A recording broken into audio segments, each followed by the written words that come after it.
Wapendwa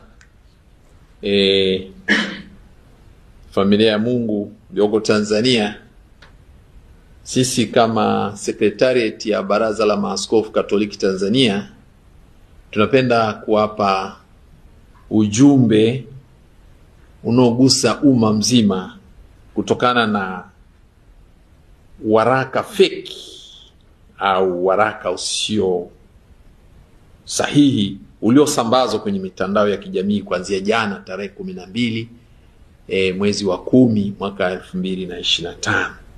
Waraka huo ulikuwa na kichwa cha habari: tamko la Baraza la Maaskofu Katoliki Tanzania TEC kuhusu amani kwa taifa kuelekea siku ya uchaguzi mkuu wa Jamhuri ya Muungano wa Tanzania utakaofanyika tarehe 29 Oktoba 2025. Wakaweka kwenye mabano sauti ya watu, sauti ya Mungu. Tunapenda kukanusha waraka huu kwa kusema kwamba maaskofu wetu hawakutoa, maaskofu wa Baraza la Maaskofu Katoliki Tanzania hawakutoa waraka huu kwa waumini na kwa Watanzania wote kwa ujumla.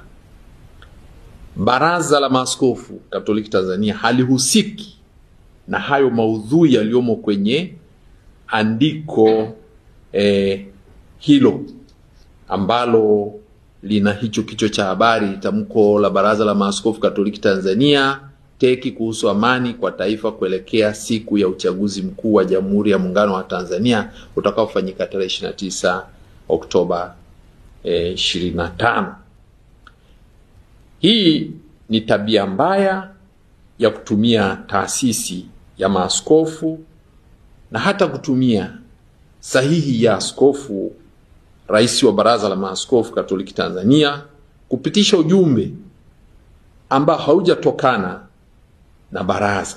Na hivi tunasema ujumbe huu au waraka sio tamko la maaskofu, na tabia hii mbaya ikomeshwe na wenye mamlaka ya kukomesha wanaokiuka taratibu za taasisi zingine. Tunawataka wenye tabia hiyo wao wenyewe pia, kwa sababu ni binadamu wenye utashi, waache tabia hiyo mbaya, kwa sababu wamefanya jambo hili kwa makusudi.